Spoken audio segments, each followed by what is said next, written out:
Hi friends, welcome back. In this video, we are going to know the importance of building English vocabulary. English vocabulary ಎಷ್ಟು ಮುಖ್ಯ ಅಂತಂದರೆ, if you want to speak fluently and accurately, English vocabulary is very important.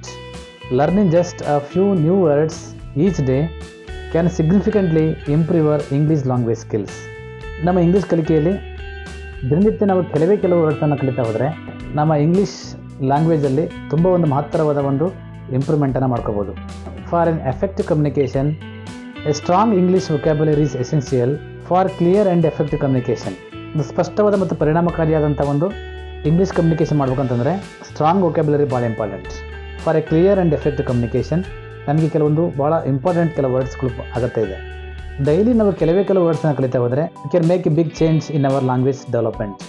Strong vocabulary enhances reading comprehension and boosts confidence in written and spoken interactions.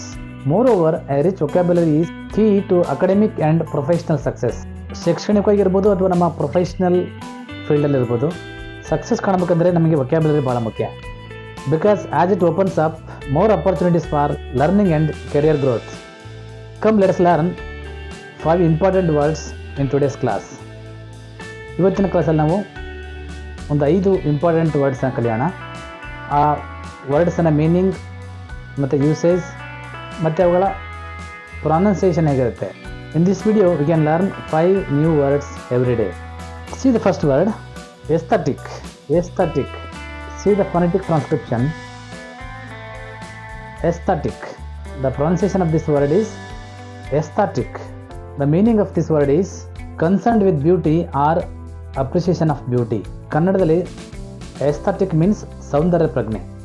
C the usage. She has a keen aesthetic sense when it comes to interior design. ಅಂದರೆ interior ವಿಚಾರಕ್ಕೆ ಬಂದರೆ ಅವಳಿಗೆ ತುಂಬ ಒಂದು ಸೌಂದರ್ಯ ಪ್ರಜ್ಞೆ ಇದೆ ಅಂತ ಅರ್ಥ. ನೆಕ್ಸ್ಟ್ ವರ್ಡ್ ಹೋಗೋಣ. Benevolent. The pronunciation of this word is benevolent. See the phonetic transcription of this word ಬೆನೆವಲೆಂಟ್.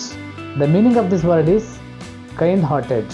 ಕನ್ನಡದಲ್ಲಿ ಹೃದಯವಂತ ಅಥವಾ ದಯಾಳು ಅಥವಾ ಪರೋಪಕಾರಿ ಅಂತ ಅರ್ಥ ಕೊಡುತ್ತೆ. See the usage of this word. The benevolent leader donated a large sum to charity. ಅಂದರೆ ಒಬ್ಬ ಪರೋಪಕಾರಿ ನಾಯಕ ತುಂಬ ಹಣವನ್ನು ತುಂಬ ಸಂಪತ್ತನ್ನು ದಾನ ಮಾಡಿದ ಅಂತ ಅರ್ಥ ಕೊಡುತ್ತೆ. ಬಿಫೋರ್ ದಟ್ ಫ್ರೆಂಡ್ಸ್, ಈ ವಿಡಿಯೋಗೆ ಒಂದು ಲೈಕ್ ಕೊಡಿ ಅಂತ ಕೇಳ್ಕೊತಾ, ಆ್ಯಂಡ್ ಯಾರೆಲ್ಲ ನನ್ನ ಚಾನಲನ್ನು ಸಬ್ಸ್ಕ್ರೈಬ್ ಮಾಡಿ ನೋಡ್ತಿದ್ದಾರೆ please subscribe to my channel. ಮುಂದಿನ ವಿಡಿಯೋ ಹೋಗೋಣ. Cacophony. The pronunciation of this word is cacophony. See the phonetic transcription of this word. Cacophony.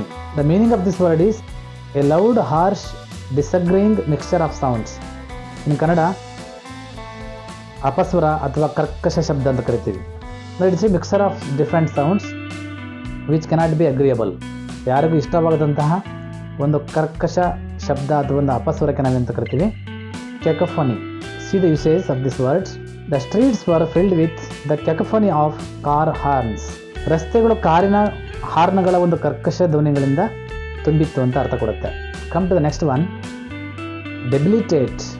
The pronunciation of this word is debilitate. See the phonetic transcription of this word debilitate. Debilitate. The meaning of this word is to make someone physically or mentally weak or infirm. To make someone physically or mentally weak or inform.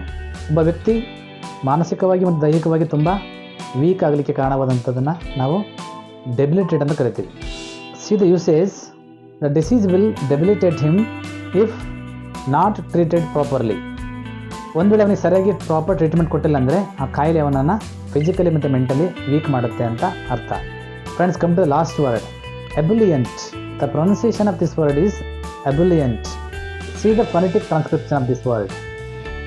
Ebullient. Ebullient. The meaning of this word is cheerful and full of energy.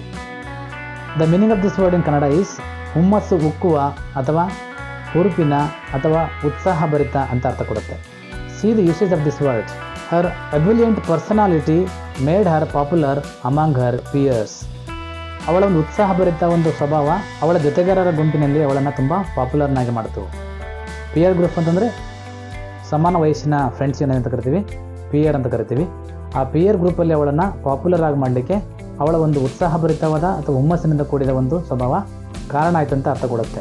Friends, today in this class we studied the pronunciation, meaning and usage of 5 words: aesthetic, benevolent, cacophony, debilitate, ebullient. ಇವತ್ತು ನಾವು ಈ 5 ವರ್ಡ್ಸ್ನ phonetic transcription ಹೇಗಿರುತ್ತೆ, ಅವುಗಳ pronunciation ಹೇಗಿರುತ್ತೆ ಮತ್ತು ಅವುಗಳ meaning ಮತ್ತು ಯೂಸೇಜನ್ನು ನಾವು ತಿಳ್ಕೊಂಡ್ವಿ. I hope this video will be useful for you to enhance your vocabulary. ಇವತ್ತಿಗೆ ವಿಡಿಯೋನ ಮುಗಿಸೋಣ. Thank you for watching this video.